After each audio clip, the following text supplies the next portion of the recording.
There's a really interesting piece by Tom LoBianco in The Messenger, and it's called Some Republicans Worry That a Trump Nomination Could Bring Steep Down Ballot Losses for the Republican Party.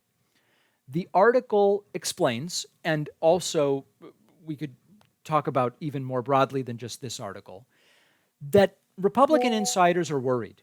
Republican insiders are very worried that the potential repercussions of a Trump nomination on down ballot races could be disastrous. Trump is magnetic in the sense that he still commands the cult-like support of part of the Republican Party, but there is a part of the base that doesn't like the guy. There's a part of the base that thinks he's damaging to the party. And there is more and more anxiety among that group of people that if Trump is the nominee, even if he wins or loses, regardless of whether he wins or loses, just being the nominee could be disaster for down ballot Republicans. Here's why it would work out that way. It's partially math and partially sort of, common sense. You have a divided Republican Party. Trump's following is loud, it's vocal. They don't want anybody else. No question about it.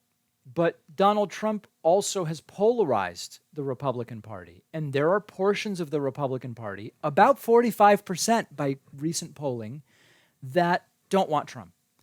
And if Trump is indeed the nominee, that polarization will likely only be accentuated. It will increase intra-party politics. It will prevent unified support. It will lead to a lack of unified support, better said. And if you look at the math, most polls, Trump polling 55%, everybody else together polling 45%. That sounds like it would be enough for Trump to get the nomination, but it would leave 45% of the party saying, I didn't want this guy. And some portion of that 45% might say, you know what? I voted for Nikki Haley. It's Trump. I don't like the guy, but I'm going to stay home. I'm not only not going to go out and vote for the presidential election, I'm not going to vote at all. And if you look at just a few critical Senate races, House races, when the margins are expected to be razor thin, that's all it could take to give control of the House back to Democrats and to allow Democrats to grow their margins in the Senate altogether.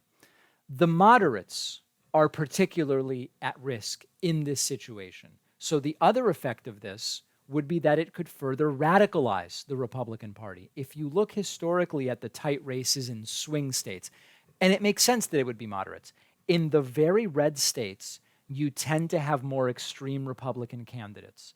They are going to win by large margins. So the disaffected anti-Trump voter staying home in the red states, the super red states, is not likely to have an impact in the same way.